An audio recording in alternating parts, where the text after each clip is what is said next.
9 personas murieron en una montaña. Pero lo extraño no es que murieran, es que algo los obligó a huir en mitad de la noche, sin ropa, sabiendo que iban a morir. Enero de 1959, Unión Soviética, Guerra Fría. 10 jóvenes estudiantes de ingeniería deciden hacer una expedición de montaña.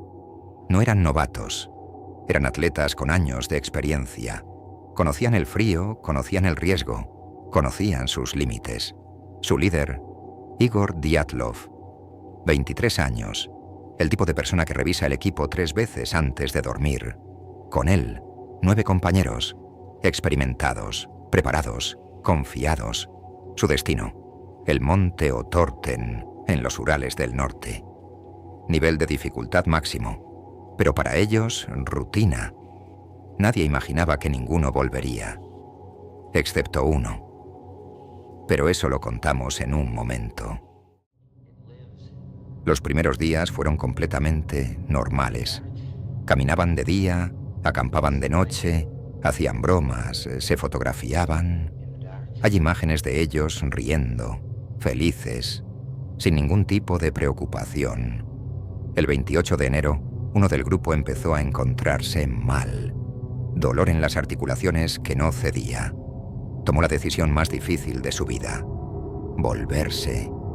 Se despidió de sus amigos con un abrazo. Pensó que se perdía la aventura. Esa mala suerte fue lo que le mantuvo vivo. Fue el único que volvió. Los demás siguieron hacia el norte. El 1 de febrero acamparon en la ladera de una montaña que no era su destino original. Una tormenta les había desviado ligeramente. Dyatlov decidió acampar ahí esa noche y continuar al día siguiente. La montaña se llamaba Kholat Syakhl. En el idioma del pueblo Mansi, los habitantes locales de esa zona, ese nombre significa algo que ninguno de ellos sabía en ese momento. Significa la montaña de los muertos. Nadie les avisó.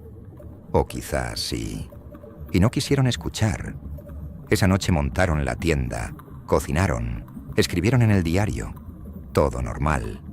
Y en algún momento entre la noche del 1 y la madrugada del 2 de febrero, los 9 abandonaron la tienda. Sin abrigos, sin botas, descalzos, en ropa interior, a menos 30 grados bajo cero. Y corrieron. ¿Por qué haría eso alguien que lleva años sobreviviendo en la montaña? Aquí es donde la historia deja de tener explicación. La tienda fue encontrada semanas después, intacta por fuera, sin señales de avalancha, sin señales de animal, sin señales de lucha, pero por dentro, alguien la había cortado con un cuchillo, varias veces, con urgencia, para salir rápido. No rompieron la entrada, no abrieron la cremallera, la cortaron, porque no había tiempo. Y eso no tiene sentido.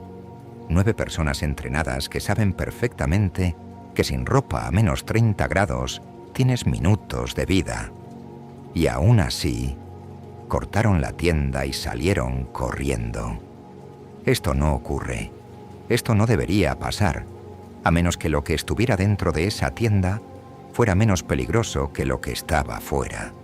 Y salieron corriendo ladera abajo, en dirección al bosque, alejándose de cualquier posibilidad de supervivencia. Algo les aterrorizó tanto que morir de frío les pareció la mejor opción.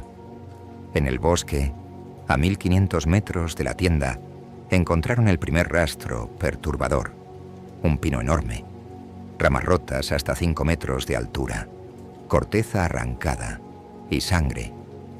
2 de los jóvenes habían intentado escalar ese árbol en la oscuridad, sin guantes, a temperaturas letales. Los forenses describieron las heridas en sus manos como laceraciones por roce repetido contra la madera. Se habían arrancado la piel intentando subir. ¿Para ver qué? ¿Para escapar de qué? No tiene sentido. Cerca del árbol encontraron los primeros cuerpos. 3 de ellos, muertos de hipotermia, con los brazos extendidos hacia la tienda, como si hubieran intentado volver arrastrándose, pero ya no pudieron. Eso ya sería una tragedia completa. Pero lo que encontraron después fue aún peor. Los equipos de búsqueda tardaron meses en encontrar todos los cuerpos. Los últimos 4 aparecieron en mayo, bajo casi 4 metros de nieve, en el fondo de un barranco. Y lo que encontraron ahí cambió todo.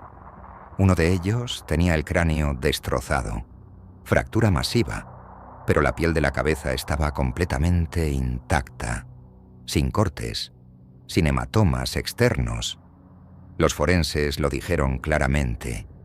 El impacto había sido tan brutal y tan uniforme que no dejó marca en la piel, como si alguien le hubiera aplastado la cabeza con una fuerza equivalente a la de un coche a alta velocidad, en una montaña, en la nieve, sin ningún objeto a su alrededor. Esto no tiene sentido. Otros 2 tenían costillas rotas, múltiples fracturas, órganos internos dañados, misma comparación de los forenses, accidente de tráfico grave, pero la piel del torso, sin un solo arañazo. ¿Cómo se rompen las costillas sin dejar ninguna marca visible? Esto no debería pasar. Y entonces llegó el detalle que heló la sangre de todos los investigadores. Ludmila Dubinina, 20 años, la más joven del grupo, fue encontrada con los ojos arrancados y sin lengua. Sin lengua. La lengua, el paladar y parte de la mandíbula simplemente no estaban. Sin herida visible, sin sangre en la zona, sin marca de animal, como si nunca hubiera estado ahí. Los investigadores intentaron explicarlo con maceración post-mortem por el agua del deshielo. Pero muchos patólogos lo pusieron en duda. El nivel de tejido ausente no coincidía con ese proceso. Nadie encontró una explicación satisfactoria. Y entonces se llegó el último detalle, el que hizo escalar el caso a los más altos niveles del gobierno soviético. Los análisis de laboratorio de la ropa de varios miembros dieron un resultado inequívoco: radiación. Niveles anómalos de contaminación radiactiva. En una montaña virgen, en 1959. ¿Qué estaba pasando realmente ahí arriba? Desde entonces han surgido decenas de teorías. Estas son las más serias, y cada una tiene un problema. Una avalancha nocturna golpeó la tienda. El grupo huyó en pánico, sin tiempo para coger ropa. Murieron de frío. Las lesiones internas, el impacto de la nieve a alta velocidad. En 2019 el gobierno ruso reabrió el caso y llegó a la misma conclusión. Avalancha. Caso cerrado. Pero hay un problema con esto. Los investigadores que llegaron semanas después no encontraron señales de avalancha en la zona. La ladera estaba intacta y los cuerpos más alejados no tenían lesiones compatibles con ser arrastrados por nieve. ¿Y la radiación? ¿Y la lengua de Dubinina? La avalancha no explica nada de eso. Y los investigadores lo saben. La zona estaba a pocos kilómetros de instalaciones militares secretas. Testigos en pueblos cercanos reportaron esa noche luces extrañas en el cielo. Esferas, espirales naranjas, silenciosas, moviéndose de manera no natural. Años después se desclasificaron documentos que confirmaban pruebas de misiles soviéticos en la región durante esas fechas. El gobierno cerró el caso en semanas, clasificó todos los archivos durante décadas y nunca dio una explicación pública convincente. ¿Probaron algún arma de onda expansiva? Tecnología que destruye órganos sin dañar la piel.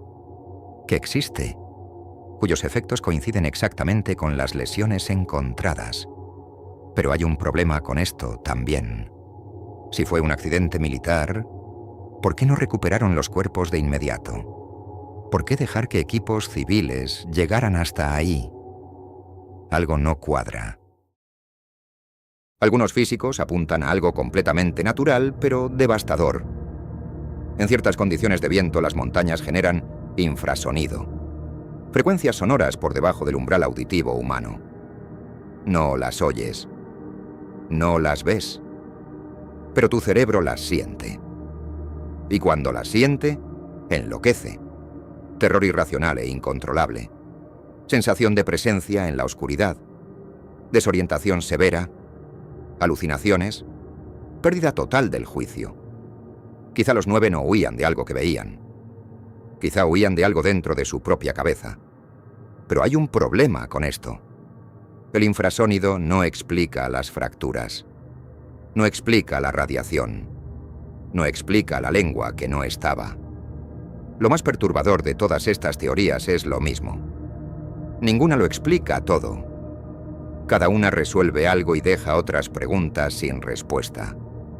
Y eso, después de más de 60 años, con toda la tecnología disponible, con documentos desclasificados, con decenas de investigadores dedicando años de su vida a esto.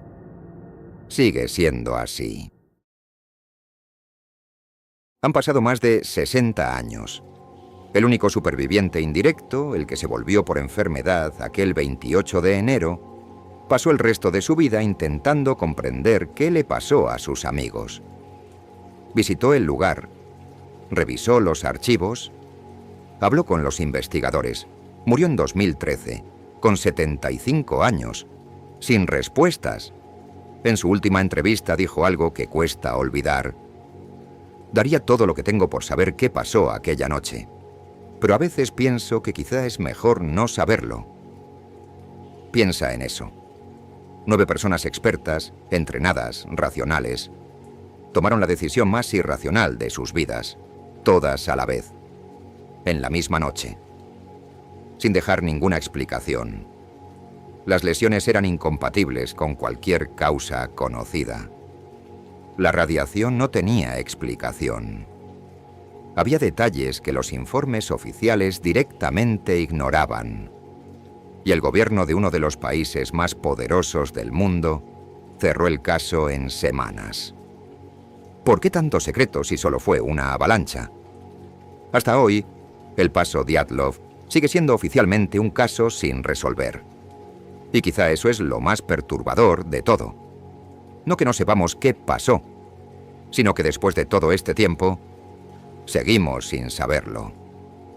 Porque si algo fue capaz de romper la lógica de 9 personas entrenadas en una montaña remota en 1959, quizá el problema no es que no tengamos respuestas.